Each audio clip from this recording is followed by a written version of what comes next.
ಊಟಕ್ಕೆ ಸೇರಿದ್ರೆ ಸಭೆ ನಡೆಸಿದ್ದಾರೆ ಅಂತ ನೀವು ಊಹೆ ಮಾಡ್ಕೊಂಡ್ರೆ ಏನ್ ಮಾಡಬೇಕು? ಅಲ್ಲಿ ಉದ್ದೇಶ ಏನು ಸರ್ ಊಟ ಸೇರಿದ್ದು? ಊಟ ಮಾಡಕ್ಕೆ ಸಚಿವ ಸಂಪುಟ ಸಭೆ ಬದಲಾವಣೆ ಅಂತ ಅನ್ನೋದು ಅಥವಾ ಮುಖ್ಯಮಂತ್ರಿ ಬದಲಾವಣೆ ಆ ಥರ ಬೇರೆ ಅವೆಲ್ಲ ಸುಳ್ಳು ಸುಳ್ಳು.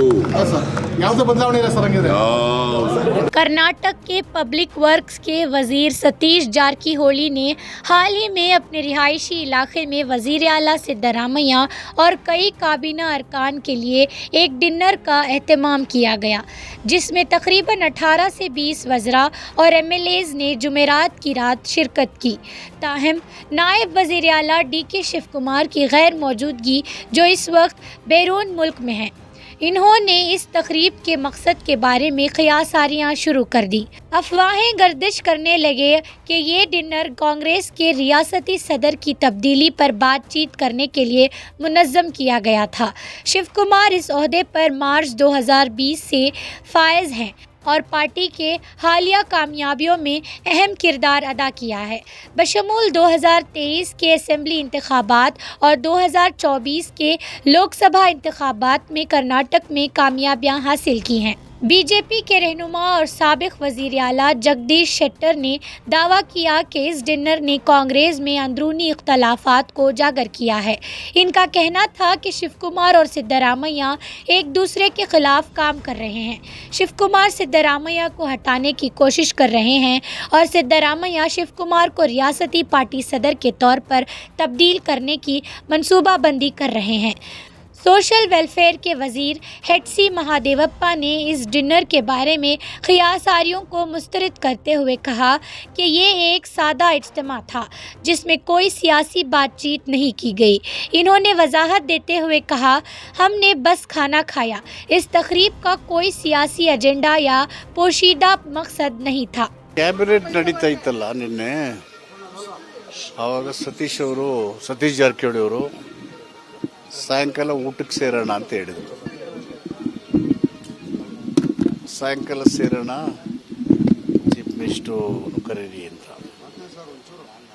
ಚೀಫ್ ಮಿನಿಸ್ಟ್ರಿಗೆ ಹೇಳಿದ್ರು, ಏನು ವಿಷಯ ಅಂತ. ಏನೂ ಇಲ್ಲ, ಸುಮ್ಮನೆ ಊಟಕ್ಕೆ ಸೇರಬೇಕಂತ ಹೋಮ್ ಮಿನಿಸ್ಟ್ರು ನನಗೆ ರಾಜಣ್ಣಗೆ ಹೇಳಿದ್ರು. ಮತ್ತು ಹಾಗೆ ಚೀಫ್ ಮಿನಿಸ್ಟ್ರು ಕರೆಯೋಣ ಅಂದರು. ಹೇಳಿ ಅಂತ ಹೇಳಿದರು. 8:30ಗೆ ಬರ್ತೀನಿ ಅಂದರು. ಊಟಕ್ಕೆ ತಾನೆ 8:30ಗೆ ಬರ್ತೀನಿ ಅಂತ. ಸಬ್ಜೆಕ್ಟ್ ಇಷ್ಟೇ. 8:30 8:45 ಬಂದರು. ಹೋಮ್ ಮಿನಿಸ್ಟ್ರು ಅವ್ರ ಸಂಬಂಧಿಕರಿಗೆ ಹುಷಾರಿಲ್ಲ ಅಂತೇಳಿ ಅವರು ಮಲೇಷ್ಯಾಕ್ಕೆ ಹೋದರು. 10 ಗಂಟೆ ತನಕ ಇದ್ದರು. 10 ಗಂಟೆ ಅವ್ರು ಹೋದ್ಮೇಲೆ ಊಟ ಮಾಡಿದ್ವಿ. ಊಟದ ಬಗ್ಗೆ ಮೀನು ಚೆನ್ನಾಗಿದೆ, ಆಮೇಲೆ ಪಲ್ಯ ಚೆನ್ನಾಗಿತ್ತು, ಜೋಳದ ರೊಟ್ಟಿ ಊಟ ಮಾಡ್ಕೊಂಡು ಆಮೇಲೆ ಮನೆಗೆ ಬಂದೆ. ಅದನ್ನು ಬಿಟ್ಟು ಅಲ್ಲಿ ಒಬ್ಬನೇ ಒಬ್ಬ ಶಾಸಕನೂ ಇಲ್ಲ. ಅದು 35 ಶಾಸಕರು ಅಂತ ಬರೆದ್ರು. ಏತೆ ಕೊಡ್ತಿದ್ದು ನನಗೆ ಗೊತ್ತಿಲ್ಲ. Not A single MLA was present, number 1. Number 2, ಅದು ಪ್ಲ್ಯಾಂಡು ಅಲ್ಲ, ಅಜೆಂಡನೂ ಇಲ್ಲ. ಕ್ಯಾಬಿನೆಟ್ ಆದಮೇಲೆ ಸುಮ್ಮನೆ ಜಸ್ಟ್ ಲೈಕ್ ದಟ್ ಊಟಕ್ಕೆ ಸೇರೋಣ ಅಂತ ಹೇಳಿದ್ರು ಅಷ್ಟೇ, without any plan and agenda. ಊಟ ಮಾಡಿದ್ವಿ, ಹೋದ್ವಿ. ಏನು ಚರ್ಚೆ ಆಗಲಿಲ್ಲ ಸರ್. ನೀವು ಅಲ್ಲಿ ರಾಜಕೀಯ ಚರ್ಚೆನೇ ಮಾಡಲಿಲ್ಲ, ಬರೀ ಊಟ ಮಾಡಿದ್ರೆ ಅದಕ್ಕಿಂತ 8ನೇ ವಿಶ್ವದ 9ನೇ ಅದ್ಭುತ ಬೇರೆ ಇಲ್ಲ. ಆದ್ರೆ ಚರ್ಚೆ ಮಾಡಿರ್ತೀರಿ, ಯಾವ ವಿಚಾರಗಳು ಚರ್ಚೆ ಆಯ್ತು? ಅವ್ರೇನೋ ಬೇರೆ ಕುಡಿದಿದ್ರಿ ಅಂತ, ನೀವು ಟೀ ಕುಡಿದಿದ್ರಿ ಅಂತ ಅಂದ್ರು. ಅವರೇ ಹೇಳಿದ್ನಲ್ಲ, ಅದು 9ನೇ ವಿಶ್ವದ ಅದ್ಭುತ. ಹೌದು, ಯಾಕಂದ್ರೆ ಏನು ಮಾತಾಡಿಲ್ವಲ್ಲ. Actually no political discussion was taken place. ನಾವು ಡೆವಲಪ್ಮೆಂಟ್ ಬಗ್ಗೆ, ಗೌರ್ಮೆಂಟ್ ಇಮೇಜನ್ನು ಇದು ಮಾಡೋ ಬಗ್ಗೆ, ವಿರೋಧ ಪಕ್ಷಗಳು ಪ್ರತಿಯೊಂದು ವಿಷಯಗಳನ್ನು ರಾಜಕೀಯಕರಣಗೊಳಿಸಿ ಯಾರು ಏನು ಹೇಳಿದ್ರು ರಾಜೀನಾಮೆ ಕೊಡಿ ಅಂತ ಹೇಳೋದು, ಈ ಥರದ ಒಂದು ವಿರೋಧ ಪಕ್ಷದ ಕಾರ್ಯಪ್ರವೃತ್ತಿಗಳು ಜನರ ಮನಸ್ಸಲ್ಲಿ ಗೊಂದಲ ಉಂಟು ಮಾಡ್ತವೆ. ಸೊ ಸರ್ಕಾರ ನಾವು ಪರಿಣಾಮಕಾರಿಯಾಗಿ ಅವರಿಗೆ ಪ್ರತ್ಯುತ್ತರ ಕೊಡಬೇಕು ಮತ್ತು ನಮ್ಮ ಸರ್ಕಾರದ ಇಮೇಜನ್ನು ಹೆಚ್ಚಿಸ್ಕೊಳ್ಳೋ ರೀತಿಯಲ್ಲಿ ಕೆಲಸ ಮಾಡಬೇಕು ಅನ್ನೋ ಆ ಥರದ ವಿಷಯಗಳು, ಡೆವಲಪ್ಮೆಂಟ್ ವಿಷಯಗಳು ಬಿಟ್ಟರೆ politically we are not discussed.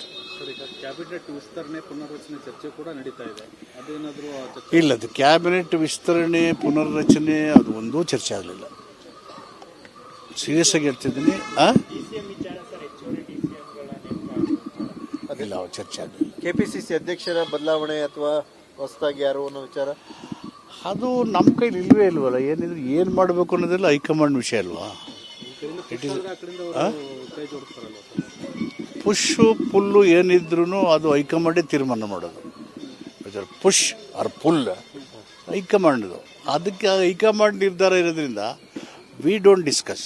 ಒಳ್ಳೆ ಆಡಳಿತ ಕೊಡೋ ಕಾರಣಕ್ಕೆ ಪವರ್ ಶೇರಿಂಗ್ ಇರಬಾರ್ದು ಅಥವಾ ಸಿಎಂ ಬದಲಾವಣೆ ಇರಬಾರ್ದು, ಹಿಂಗೆ ಇರಬೇಕು ಅಂತ ಏನೋ ತಾವೆಲ್ಲ ಅಭಿಪ್ರಾಯ ವ್ಯಕ್ತಪಡಿಸ್ತೀವಿ.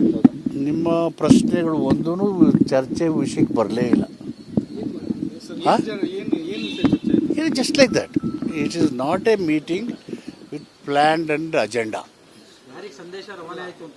ಯಾರಿಗೆ ಸಂದೇಶ ಕೊಡೋ ನಾನು 5 ಜನ ಊಟ ಮಾಡಿದ್ವಲ್ಲ, ನಮಗೇನೆ ಚೆನ್ನಾಗಿ ಸಂದೇಶ ಆಯಿತು, ಊಟ ಮಾಡಿದ್ವಿ. वजीर आला सिद्धरामैया ने इन क़यासारियों का जवाब देते हुए क़यादत की तब्दीली या काबीना में किसी रद्दोबदल की अफवाहों को सख्ती से मुस्तरद किया। इन्होंने कहा, अगर लोग हमारे डिनर को इजलास समझे तो मैं क्या कर सकता हूँ, ये सिर्फ एक खाना था। इन्होंने कहा कि ये डिनर महज एक समाजी मौका था और इसका किसी सियासी बातचीत या फैसले से कोई ताल्लुक़ नहीं था। ಊಟಕ್ಕೆ ಸೇರಿದ್ರೆ ಸಭೆ ನಡೆಸಿದ್ದಾರೆ ಅಂತ ನೀವು ಊಹೆ ಮಾಡ್ಕೊಂಡ್ರೆ ಏನ್ ಮಾಡಬೇಕು? ಅಲ್ಲಿ ಉದ್ದೇಶ ಏನು ಸರ್ ಊಟ ಸೇರಿದ್ದು? ಊಟ ಮಾಡಕ್ಕೆ ಸಚಿವ ಸಂಪುಟ ಸಭೆ ಬದಲಾವಣೆ ಅಂತ ಅನ್ನೋದು ಅಥವಾ ಮುಖ್ಯಮಂತ್ರಿ ಬದಲಾವಣೆ ಆ ಥರ ಬೇರೆ ಬೇರೆ ಚರ್ಚೆ ಅವೆಲ್ಲ ಸುಳ್ಳು. ಸರ್ ಯಾವುದೇ ಬದಲಾವಣೆ ಇಲ್ಲ ಸರ್ ಹಂಗಿದ್ರೆ. ऑपोजिशन लीडर आर अशोक ने ट्वीट करते हुए शिव कुमार की गैर मौजूदगी पर तबसरा किया और इशारा दिया कि इन्होंने पार्टी पर अपनी गिरफ्त खो दी है। इस दौरान शिव कुमार की गैर मौजूदगी में 15% बस किराया बढ़ाने जैसे फैसले किए जा रहे हैं। क्या ये इनके असर व सुरूख में कमी की अलामत है या सिर्फ मीडिया के लिए एक चाल? अगर ये सिलसिला जारी रहा तो शिव कुमार की ख्वाहिशात शायद पूरी ना हों।